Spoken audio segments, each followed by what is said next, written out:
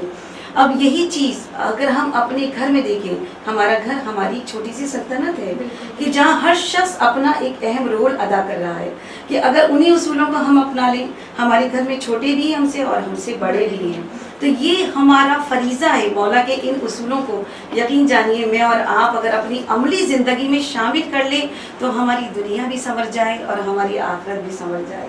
مگر ہمیں سب سے پہلے اپنے گھر کو جنت کا نمونہ بنانا ہے. اور ہمیں کہاں سے ملے گا؟ یہ اہل بیت کے گھرانے سے.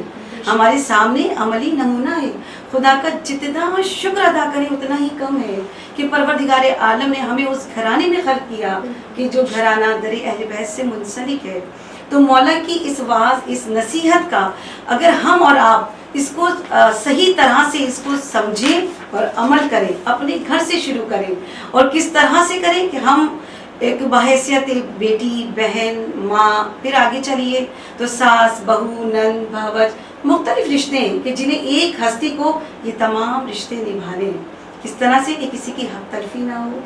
چھوٹوں کو بھی اگر ہمیں نصیحت کرنی ہے، مولا کس طرح سمجھاتے ہیں، آئمہ نے کس طرح بتایا، ہمارے سامنے یہ سب. اور ہم کیا کرتے ہیں؟ ہم عجلت پسند ہو گئے، ہمارے اندر سے تحمل ختم ہو گیا ہے، ہم ایک بے صبری کا شکار ہیں اور ہم چاہتے ہیں کہ جو ہم نے کہہ دیا سامنے والا اس کو سمجھے اور فوراً اس پر عمل کر دے. مگر ہم کیا کر رہے ہیں؟ ہمارا عمل کہاں ہے؟ کیا ہم اس طرح سے عمل پیرا ہیں؟ ہرگز نہیں ہے. جب ہمارے گھر میں وہ عمل نہیں ہے پھر معاشرہ بھی کس طرح کا ہوگا؟ پھر آج دیکھ لیں آج کیا ہو رہا ہے دنیا میں، نفسا نفسی کا عالم ہے. اب ہم جس سچویشن کا شکار ہے، حکمرانوں کو دیکھیے، ماہ رمضان کا وہ بابرکت مہینہ ہے، لاک ڈاؤن ہے، کس وبا کا شکار ہے، پوری دنیا بے بس ہے. مگر حکمران جو آج بھی ہم غفلت کا شکار ہیں، ذخیرہ اندوزی کر رہے ہیں. قیمتیں جو ہیں وہ آسمانوں سے باتیں کریں بجائے وہ کم ہونے کے.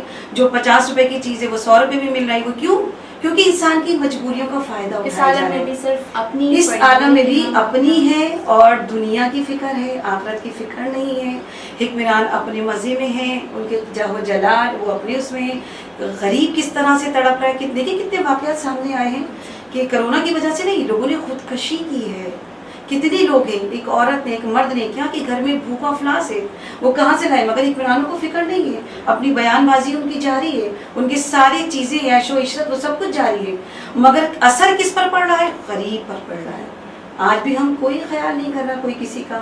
ماہ رمضان کا بابرکت مہینہ ہے کہ اس پہ خیرات اور صدقات پورے سال کے مقابلے میں لوگ اس مہینے میں زیادہ کرتے ہیں.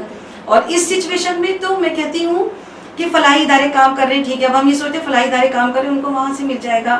اس پہ میرا کیا کردار ہے؟ مجھے اور آپ کو سوچنا چاہیے، میرے پڑوس میں، میرے رشتہ داروں میں اگر ہم اور آپ اپنے رشتہ دار، اپنے ہمسائے کا خیال کریں تو میرے خیال میں یہ بات اتنی آگے نہیں جائے، اپنی سی کوشش، کیونکہ ہم مولا کی تعلیم کو سنتے تو ہیں، پڑھتے بھی ہیں، سمجھتے بھی ہیں، مگر عمل سے ہم بہت آری ہیں، عمل میں ہم بہت پیچھے ہیں، کیونکہ ہمارے لیے ہی مولا نصیحت کر کے گئے ہیں اور ہمیں ہی سمجھا رہے ہیں تاکہ آگے ہماری ہی زندگیاں بہتر ہو سکے. تو ناظرین کرام، ہم بہت شکر گزار ہیں اپنی خواہر کے کہ انہوں نے اپنے بزی شیڈیول میں سے ہمیں ٹائم دیا، اور دعا گو ہے کہ خداوند متعال ان کے علم میں اضافہ کرے اور ان کے الفاظوں میں تاثیر پیدا کرے، الہی آمین. اور یہاں ہمارے پروگرام کا وقت اختتام کی طرف پہنچتا ہے. ہم نیکسٹ پروگرام میں مولا کی نئی نصیحت، قول یا خطبے کے ساتھ حاضر ہوں گے. جب تک کے لیے اللہ حافظ. ہمیں اپنے آج کے اس پروگرام کے فیڈ بیک سے ضرور آگاہ کیے گا. وآخر دعوانا اللہ